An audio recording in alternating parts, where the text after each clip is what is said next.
Carolyn Dewar. Welcome back to Partnering Leadership. I am thrilled to have you back with me. Me too. It's fabulous to see you again. It's terrific. Thanks for having me.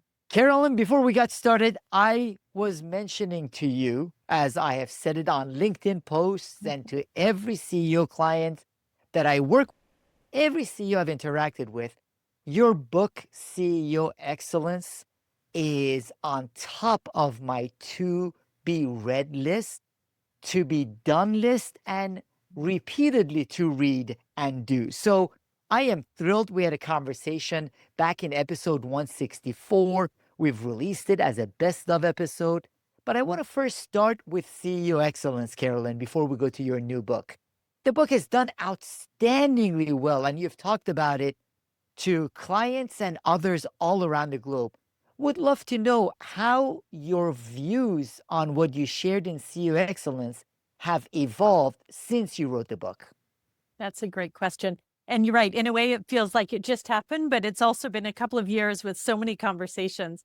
I think the thing that's been most exciting is similar to what you describe, is the number of people who found it genuinely helpful. No one wants to write something that sits on a shelf, but I've been really surprised how many people come up to me with notes in the margin, or they've made their own crib sheet. So people are using it as a workbook, which honestly not only is thrilling and delightful, but also just shows people needed it. I think there was a real craving for that and for this sort of behind the scenes guide, this advice sharing for all of us. So a lot of it seems to still be resonating. And to your question of what have we learned, what's the same and what's different, I think the 6 big principles or the mindsets, the role of the CEO still hold true. You set strategy, you align your team, you mobilize your organization, you work with your board, your external stakeholders, yourself. That's still the job. And those 6 ring true and are timeless in many ways.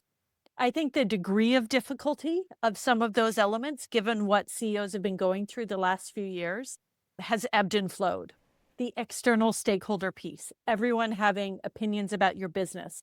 We've bounced off the guardrails a little bit in terms of CEOs really engaging in public discourse, taking opinions on social issues. Whoop, that was troubling. They ramped back the other way. We've bounced around on that one. The degree of change and the pace of change obviously hasn't slowed with geopolitics, trade policy, and climate change. All of the things is still continuing. So if anything, CEOs are just feeling more and more that they need to be intentional. They need to be ahead of it. These jobs are big jobs, and the scope, scale, and pace is not slowing down. So if anything, there's just even more of a need of, gosh, are these almost superhuman roles now? And how do we do it well? They really are superhuman roles, but as you mentioned, one of the things I love about the book is filled with frameworks that can serve as a basis of ongoing thinking and conversation, Carolyn. I find myself rereading the book and referencing it in conversations with CEOs because I find it's, for me at least, it's not one of those books that I read through and I got it all. I got the point and moved on. There are some valuable books that make a point and then you move on. So I find myself referencing it and going back to it. Now, I want to get another perspective from you on that as well. Is there anything you have changed your mind on or recalibrated based on the book being out there in the world as CEOs are actually reading, thinking about these 6 mindsets and implementing them? I think it's a great question. The 6 mindsets have held the test of time. What it takes to pull them off is a lot of the conversations we've had. So around setting strategy, being bold, what does that really mean? And what does that practically mean in terms of your degrees of freedom as a CEO? To be fair, it should have been be bold and be right. Yes. Because if you were bold and wrong, the performance isn't good, right? Yeah, you also can't be incremental. And every CEO will say you're not going to have standout performance if you're incremental. But how do you gain that confidence in a world of change and limited information flow sometimes to make these hard calls? And that's hard to do. And that's been a lot of the conversation. Some of the stakeholder pieces, some of the org design pieces, the mindset is still there, but how you pull it off has been a real form of the conversation. It is a lot of paradoxes as well, as you were mentioning. You have to be bold, but be right.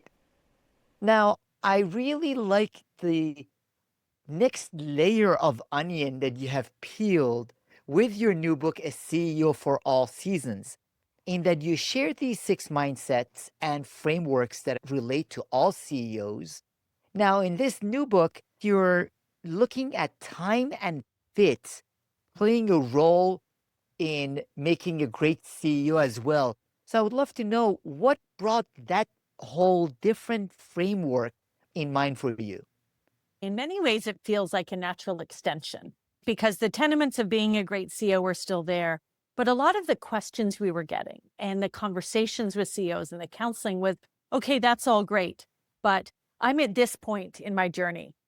What does it mean for me? What should I be spending my time on, either disproportionately across the six, or in terms of just being ready and being able to deliver against the role?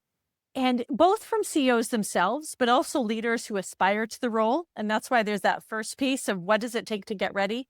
But increasingly with boards, with heads of HR, for folks who are thinking about that whole cycle, we've all seen the frictional cost of getting some of that transition wrong. Almost $1 trillion of value is wiped off out of the S&P each year with CEO transitions that don't work out.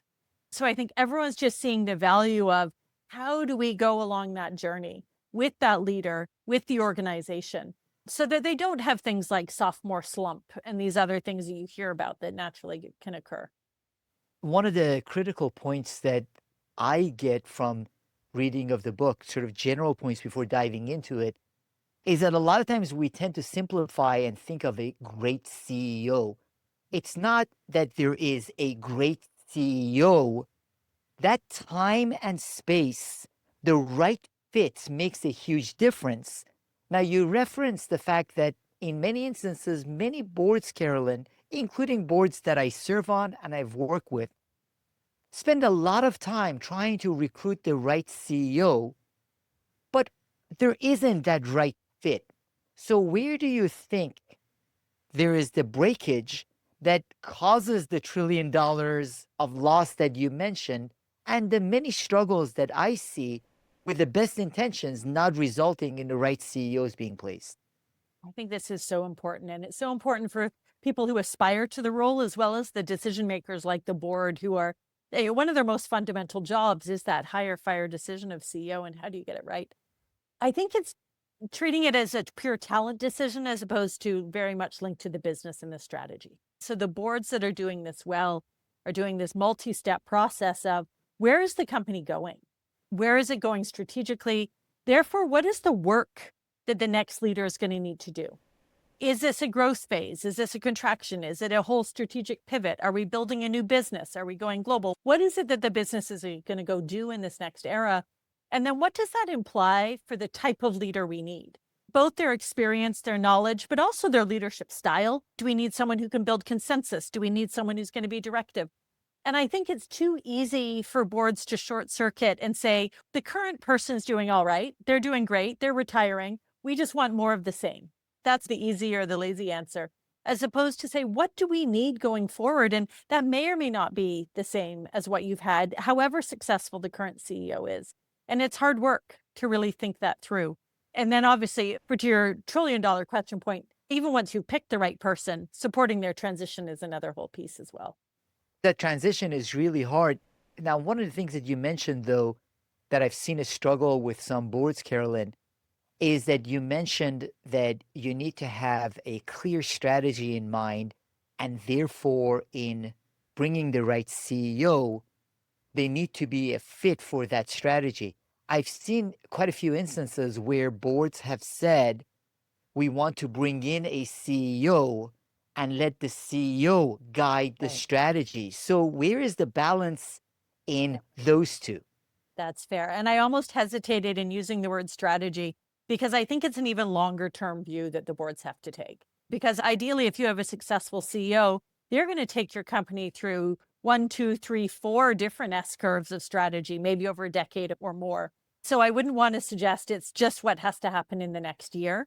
But I do think a direction of, hey, where's the industry growing broadly? What will the next era look like in the broadest sense? I do think that's the role of a board. They talk about being forward looking, having that telescope. And I think that's part of the board's role, is being educated in that way. It doesn't mean that they're going to dictate the strategy to the CEO. What is it they say? Boards always have to be nose in and hands out on strategy. it's not confusing those two. But you do need to know what's the kind of leader we need for this next era. There's a clarity of directionality from what I'm hearing from you, and then therefore the kind of leadership that will take for that organization. The specifics of the strategy, the new CEO can come in and iterate on that and have new strategy, as you said, few iterations of it over their tenure. Absolutely. That's a better clarification. I think that's right. It was Brad Smith, who is the former CEO of Intuit. He loves horse racing, and he was talking about how there's very few Triple Crown winners because the idea that the same person or the same horse would be the right pick on multiple tracks that are very different. And he's quite proud of the fact that he grew multiple potential candidates on his slate. Now, ultimately, one was picked that was right for where Intuit needed to go next. But those other candidates, many of them went on to be CEOs other places. So there is something intrinsic about the leadership quality, but you need to pick a right fit for where you're going. That right fit becomes really important. Now, in CEO for all seasons, you go through seasons of leadership, spring, summer, fall, and winter. There was a reason why we picked something that was cyclical, like the seasons, because as we'll talk about, in a way, the winter, the fourth season of an outgoing CEO overlaps with season one of the new person coming in. So there's something about that cycle that's important. But essentially the four are the first season, which is spring, is before you even get the job. And some people think about that too late, both boards and candidates. It's all of a sudden we're in a succession, we need to make a pick. Or all of a sudden my interview with the board is in 3 weeks, can you help me prep? That's not what we're intending for the first season. This is 2, 3, even more years before you could imagine a transition happening, where the potential candidates, the sitting CEO who's developing them, and the board are already starting to think ahead, saying, are we building a slate? Do we have people who could be great options? What does that look like? And for the folks who are the potential future candidate, what's the last mile development that they want to do? So that's spring. You're preparing. If anything, it's early spring. It's like the seedlings under the snow. I'm from Canada that are like waiting to burst through. And then you're in it. It's summer. You are the CEO. Your early days, it's more than 100 days. There's a lot of talk of 100 days. But that first year, 18 months, where you're finding your feet, you're setting direction, you're getting your team, you're mobilizing and getting that first S-curve of your agenda really up and going. I would say the broadest season is what we call season 3, or the autumn or the fall, depending where you are in the world. And it's this broader thing, anywhere between you're out of the gates, you're not a new CEO anymore, but you're not yet preparing to hand over the reins. For successful CEOs, that period can last a while. Sure, maybe it's only 2 or 3 years, it could be 10.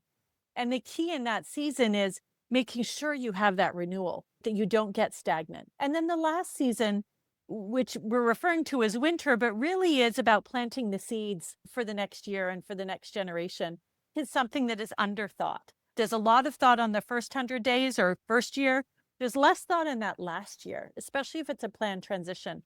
And how do you want to be thoughtful, both in terms of leading the business well, being graceful in the transition, and there's a personal piece too of understanding what your next chapter will be. Some CEOs find it really hard to move on because they don't know who they'll be beyond that role. So there's some personal work even in that last chapter to hand over well and set the next one up for success, and then the cycle repeats. So, in that cyclical view, as you were talking about it, you started out with spring and you mentioned some of the preparation that goes into it ahead of time. Is that primarily with a focus on internal candidates? How does it work when many boards and organizations want to seek someone from outside the organization for that new spring and energy in the organization? Super. I think it's good governance for any board to always look internal and external. I don't think they should be myopic. The focus of what we've written about is more from the candidate's point of view, or the potential candidate, of what you would do to get ready, whether it's in your own organization or maybe you aspire to be a CEO somewhere else, and that's fine too. Just like CEO Excellence, this book is very grounded in the real stories of all the CEOs we interviewed. So these world-class CEOs, and what was the advice of things they wish they had done to make use of that time. It's this beautiful time. And I think some people can get overly focused on the process. What will be the selection process? When will I be interviewed? When will the search firm do my psychometric test? Whatever it is. And while we spend some time there, we really focus on the other aspects. Have you really stepped back and reflected, why do you even want to be a CEO? Do you know why you want to be a CEO? And are those motivations ones that are going to sustain you even when the job's hard? Because if you're so fixated on getting the job and you haven't realized that the prize for that is you're now in the job, you really need to have thought about what that's going to look like and why you want to do it and what will give you energy. There's last mile development that you can do. Are there exposure experiences you should have, things you need to learn so that you would be ready to hit the ground started if you were picked? How do you make use of that wind up time to really round yourself out as a leader?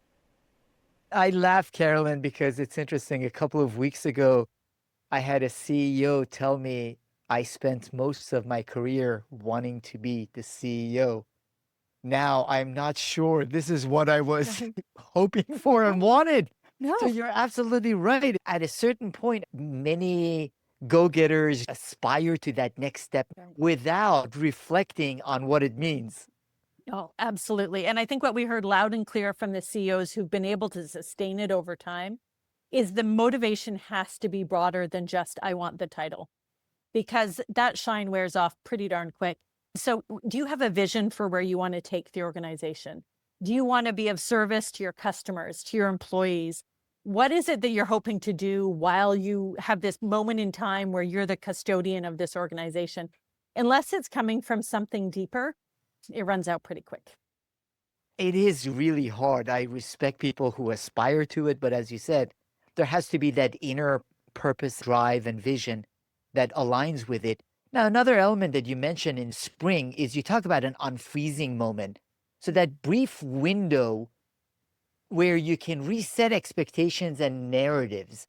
What do the best CEOs do differently in that brief window? As you said, it's not specifically 100 days, it can be 6 months, it can be that first year, but there is a brief window. What do the best do differently in that window to set up their spring well? Absolutely. And really, that window is in that transition between spring and summer. It's when either you know you're going to get the role or you've just received the role, where the organization and your other stakeholders, they're expecting some sort of change. And how do you think about and capitalize it, not just as a moment transition for you, but of the organization? And are there things that have been stuck for a long time where you might have a unique window to reset, whether it's talent at the top and really getting your leadership team in place, resetting the ambition? We talk a lot, both in CEO excellence and here, about a new CEO can decide, what is the game we're trying to play? Are we actually even thinking broadly enough about the company, its purpose, what it's trying to get done? We had the story before from Ajay Banga at MasterCard, where a lot of the discussion had been, how do we gain market share? How do we beat Visa or American Express? And in that window, that unfreezing moment, he and his team came back and said, that's actually the wrong game. We're not trying to steal market share, which a decade ago in credit card was still like 10% of the world's transactions. Why are we going after all of them, right? Why are we trying to kill cash? That was the reframe that he came out with in his unfreezing. And so it expanded the TAM. It expanded how we thought about things. And I do think in those early months as a CEO, people are looking for that. And there's an opportunity. And if you don't seize it, it's not that you can never do it again, but it's just a lot harder. People have decided if you wait a year or two before you're bold, they've said, he's not that guy. She's not that person. And it's harder for them to follow. Things have started to lock in about how you lead, what you expect, what pace you set. So you've got to seize that moment to really set the tone. And that I find is critical and one of the hardest things to do. I worked for an outstanding CEO and COO, and they kept emphasizing the need, what they called paint the wall moment, where in their analogy, when people walk into the building, they notice something is different or something is better as a result of this new CEO coming in. So there has to be a sense that the organization is on a different trajectory, as you mentioned, potentially a new S curve, and you have a limited window to be able to do that. Absolutely. We talk about in that summer season, which is this sort of transition piece, nailing your firsts. These first impressions, your first board meeting. How are you resetting the tone with the board in terms of what you've inherited, the truths of the scenario, as well as how you interact with them? your first investor day, your first quarterly earnings, your first top team meeting. All of these moments, people are going to be reading the tea leaves. Who is this leader? What are they trying to do? What do they stand for? And whether you're intentional about it or not, they're going to interpret. So you might as well set the tone you want. So as you set that tone, what I found is that it becomes hard for CEOs to get open feedback and not repeat the previous year, especially people who have been successful, have led their organizations to a new S curve of growth. What ends up happening is a repeat of the previous years. What do the best do differently to be able to go into a new S curve rather than a repetition of the past? I think this is such an important one. The biggest threat in those middle years is your own success because it breeds complacency, or you think it's working well. Why do you need to change anything? And so you have to very purposefully build in mechanisms to shock the system for you and for the organization. One of the CEOs, we talked about using heart paddles on the organization because the organization can get complacent as well. They know what they're doing. We're in a good path. And so what does that look like? I think having some mechanism to learn and listen is key. A lot of CEOs, the really successful ones, are quite specific about how they choose to learn and push their own thinking, depending on their style. Satya Nadella sets aside a day a month, literally to learn, to read, to have people come in and provoke his thinking, to challenge himself. Others go to industry events. Others engage in roundtables with other leaders. There's a bunch of things that CEOs themselves can do so that they are looking ahead, looking around corners, why the organization is operating day to day. Because if you imagine they're executing on your current S curve, you need to be almost a year ahead of them, saying what's going to come after that, what's going to come after. You touched on an important point, which is even listening within the organization. The other risk is that CEOs become a bit of an echo chamber. They surround themselves with people who they handpicked who don't want to deliver bad news. And you have to find ways to break through that. There's some CEOs we talked to who had the reverse mentor. They picked someone a couple of levels down in the organization to purposely give them feedback and to say, what are people not telling me? What do I need to know? Now you have to create real trust to be able to do that, but it's super valuable. Or maybe there's some other people on your team who can be those eyes and ears for you. Do you sit in the cafeteria and eat with people? Do you walk the shop floor? All of these things to make sure that you're not so far removed from the day-to-day that you're not seeing the reality of what's happening. It is really hard to do that, Carolyn. I mentioned I worked with an outstanding CEO, but before he would visit an operation, everyone knew what they were going to say, what clients we were going to meet with. Everything was It's prepped so orchestrated. much. Absolutely. Yeah. That the CEO wanted to interact with clients and see people, but they were all pre-selected who was going to get a chance to interact with the CEO. So it takes a certain level of intentionality and awareness to push beyond those bubbles. Most of the CEOs I've interacted with are smart people. They want to dedicate time, and they dedicate time to learning and development. If they were asked, they would say, I am very open. I get feedback from everyone. People are open to me. You can't believe it. In our last leadership team meeting, so-and-so said this, or in our last all hands or staff meeting, people said that. But I do also see incredible blind spots, and those blind spots grow as people move up in the organization. So what are some additional things that the best CEOs do to minimize those blind spots and really keep that feedback coming in a way that they are fully aware of what's going on around them? Yeah, I love that. As you say, some of it is setting the right tone, but I think you need to be more formal than that. Some CEOs I've seen do an edgier approach where essentially they task a team, internal or external, to act as if they're an activist. That's an extreme version. No one wants to have an activist in their stock. It's never any fun. So how do you get ahead of that? And can you actually give permission? It's a little bit of the devil's advocate or red team, blue team. Give permission to a small group to say, go away and crunch the numbers, do the analytics, push on things. If an activist came in today, what would they say? What would they poke at? What would they look like? And you're giving them permission and almost a stage to say, no, I'm actually expecting you to come back with edgy views. It doesn't take courage. I'm expecting you to do that. It leads to really interesting discussion as a leadership team around what are we not seeing? What are we afraid to face into? What does that look like? That's one technique that's been really powerful in a lot of situations.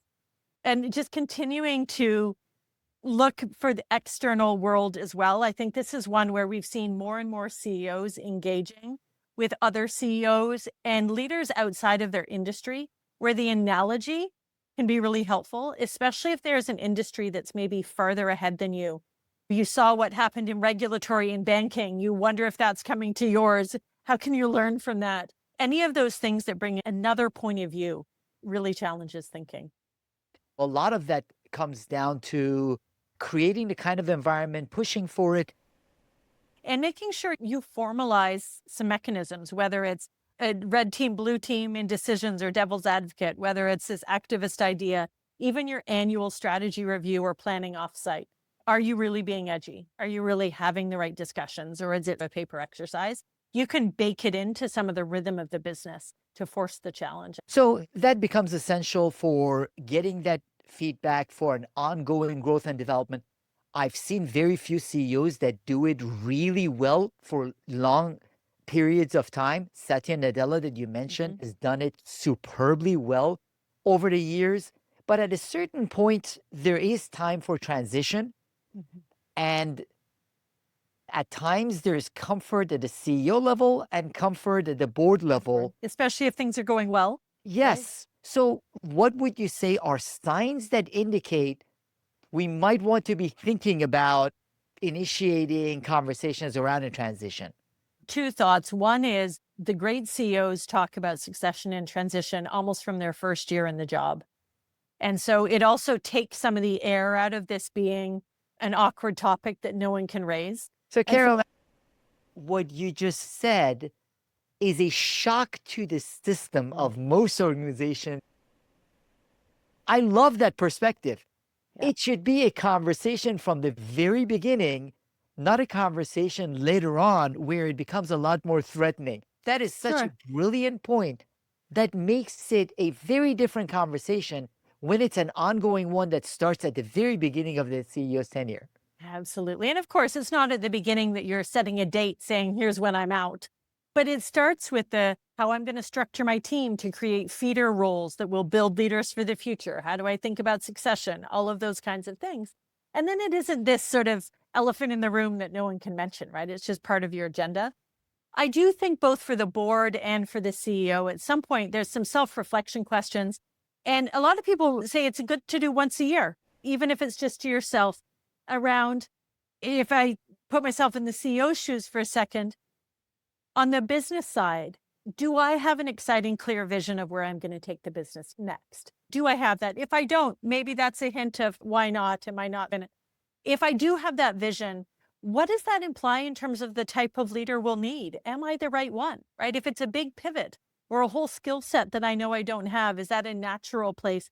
Sometimes there's a natural transition point. You've had a big merger or you've had something where you say, okay, here would be a natural time. There's a consideration of talent, and there's been a fair bit of debate in the press on this one where, if you have ready now successors, at some point, if you're still hanging around, you're going to lose them. So we've seen that play out. That is a risk.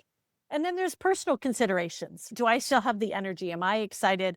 Or are there things I'm excited for outside of work now? Am I ready to do that? So I think from them and from the board, that's just a good, healthy check-in to make every once in a while. And then at some point in a well-planned transition, you do want to be thoughtful well enough in advance. And at some point communicating to the board or have them communicate to you, this is the timing we're thinking about, so that you can really do that transition and it's not the shotgun panic. Transition should be part of the conversation from the beginning and ongoing. Not that there's a specific date set for it, but it is not a conversation that you get into because something has gone wrong or we're about to lose a specific talented person, because that changes the dynamics of the conversation and the kind of thinking it takes to bring on the new CEO. Now, that said, Carolyn, there are lots of high-profile organizations that don't do this well at the board level and with the CEO. So what do you think gets in the way, in addition to some of the processes that you've mentioned, of making sure that the board is able to develop and recruit the right CEO for the organization? I think developing and recruiting and selection is a piece of it, and we'll talk about that. I think there's other pieces of doing it well as well. CEOs in their last year, how they're worried about their legacy. They want to finish strong. They want to go out. The shadow side of that, if I'm very plain, is you see CEOs who squeeze every last cent out of the last quarterly earnings so that they look really good in their last quarter, and they leave the new person with a hole to dig out of. Or they make a huge strategic commitment in the last month. Now their their new person is stuck with.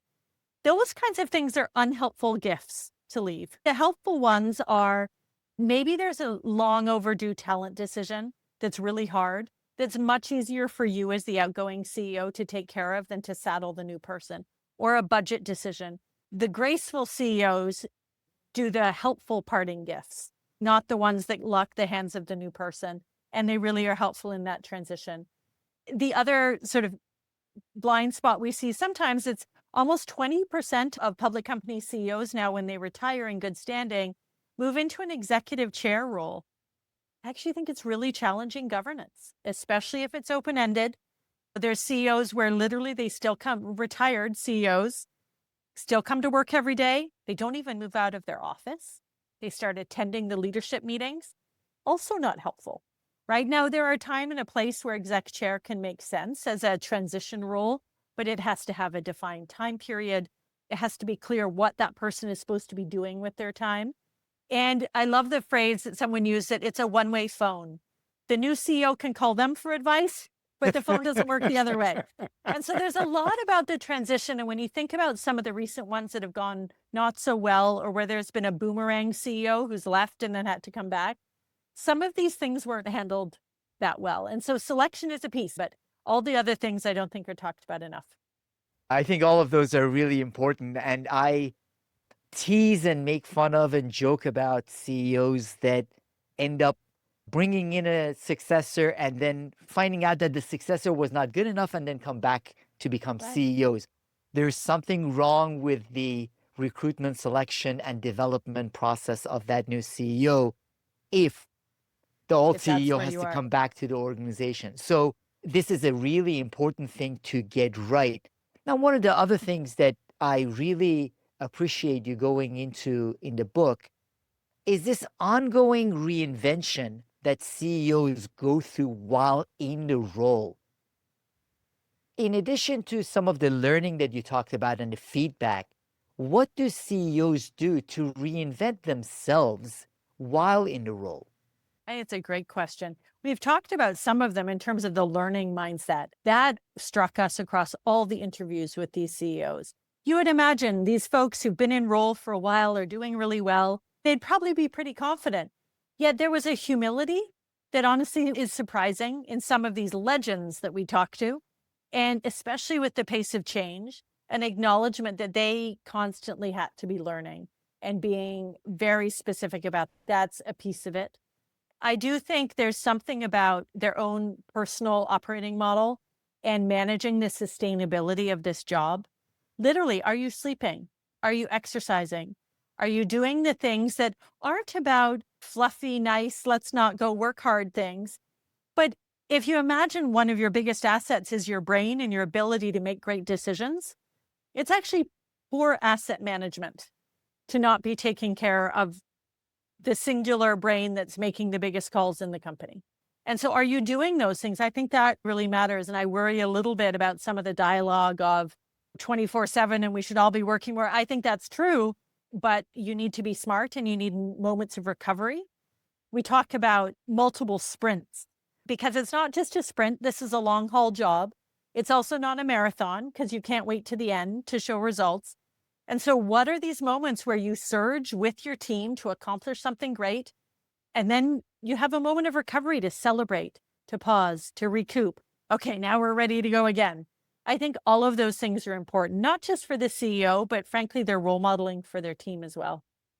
It's exhausting just thinking about it, Carolyn, but It as is. you make the point, I see it. There is that need for the sprints and ongoing refresh as well, because the ones that are in it have incredible demands and stress placed on them from all kinds of stakeholders all around them, therefore need to be able to prioritize some of the balancing, some of the refresh in order to be able to contribute back well to their teams and organization. Absolutely. And it came back to something I think we talked about in our last conversation, which is the CEO can only do the work that only the CEO can do. If anything can be delegated, if anything can be passed on, because for the work that only the CEO can do, because you have the purview that no one else has, that alone is enough to more than fill a day. So if you're taking on even more, that's just a problem. It was funny, I'm smiling because yesterday I was reminded of there's an HBR article from 1999, which is hard to think that it's still relevant, about Who's Got the Monkey? I don't know if you remember, it's a Yes, classic, yes. right? The monkey on the back. And I do think, especially early tenure CEOs, it's easy to want to take it all on yourself because you feel that.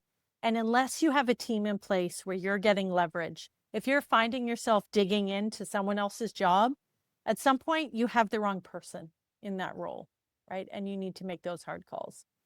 It is really hard. And that is a relevant point and article and a challenge that I continually see, where, as you mentioned, the CEO is taking on more than what only the CEO can do. That's great advice. Now, one of the things that I would love to get your thoughts on, Carolyn, is that now AI is playing a role, not just in terms of organizational effectiveness and strategy. I've been fascinated that there are few CEOs that have used AI avatars Mhm. to make themselves or a version of themselves available to all employees where they can have conversations with them.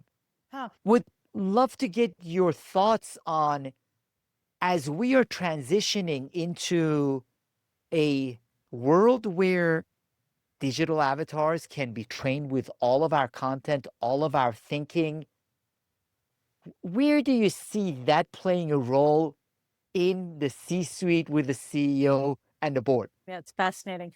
I've thought more about AI broadly than avatars specifically. I think it's a fascinating concept.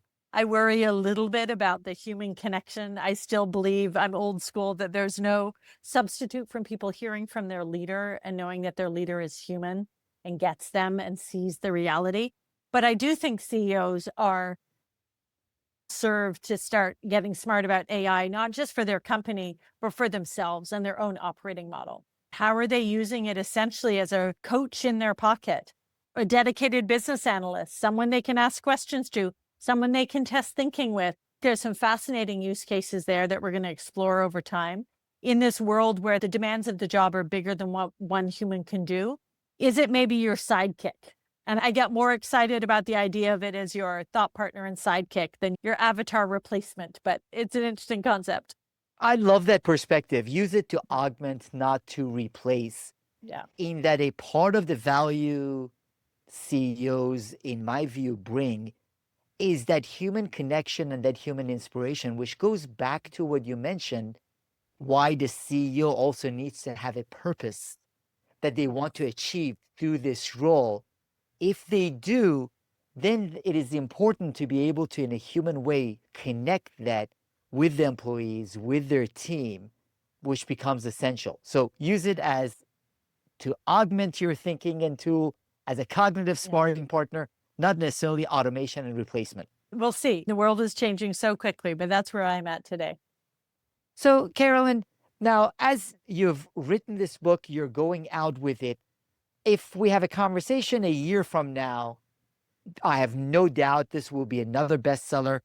What is the difference you're hoping a CEO for all seasons will make as you do talks all around the world and interact with McKinsey clients? What is the one thing you're hoping CEOs will tell you it has helped them do differently, or one way it has helped them think differently? Sure. And maybe two lenses. One is for the CEO themselves, and then one more broadly. My mind goes to the CEOs themselves first. These are incredibly lonely roles. There's been lots of talk about why that's lonely. I still love Satya Nadella's answer, which is it's an information asymmetry problem. No one else sees all the things that you see. So I love the idea that people would feel they have a coach, a trainer, a playbook in their pocket that's been there, done that, with advice from some of the best CEOs in the world, that they can flip to in the moment. As you say, it might not be a read through from beginning to end. It's a guidebook that you can flip to in the moment when you're struggling with something that makes you feel less alone, and that frankly shares some of the best practices that we know work, so that people don't need to be recreating. So inefficient for everyone to be rediscovering and recreating themselves. So that's my hope for individual leaders, that they feel successful, supported, and less alone, and that we can share all of this. I think broadly, when we step back, a world where we have CEOs that are more successful, that are better prepared in season one, that the transition goes well and we don't lose a lot of value and frictional cost of the churn of getting it wrong. We have folks who then don't get complacent and they're charting exciting S curves, and then they hand over with grace and are excited about their life beyond. I think that serves all of us, all of the constituents, the hundreds of thousands of employees that report to them, the customers they serve, their investors, and the communities they operate in, because the world needs great leaders. That's something we've really experienced time and again. And increasingly, we're looking to our business leaders to provide some of that steady guidance.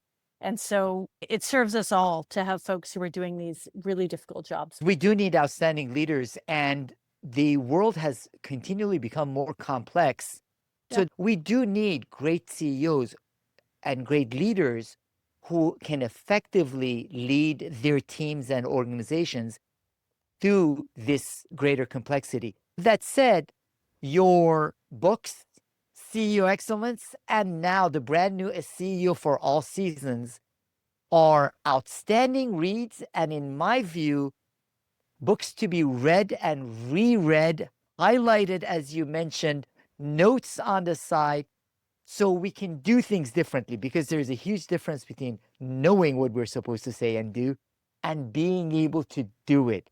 Where would you send the audience, Carolyn, to find out more about the books and also follow your outstanding writing and work? First of all, thank you for saying that. I know, especially for you as someone who spends so much time with CEOs, hearing that it's practical on the ground means the world. And I think that's the goal of all of this. If you type in a CEO for All Seasons in McKinsey, it's going to get you to our landing page that gives you all kinds of more content. There's video interviews with some of the world's best CEOs. There's articles. There's all kinds of things. It also can lead you to the book itself. And then you and I even together try and have fun conversations online that are timely, right? On LinkedIn of how is this playing out? What are people struggling with? And that's invaluable input to us, but also hopefully for folks who are in these roles or broadly leadership. I think 90% of this applies to anyone in a leadership role. So that's the goal. One of the things you mentioned about some of the top performing CEOs is reflective of you, Carolyn. You said you can't believe it. You talk to some of these top CEOs. They are so humble and genuinely curious.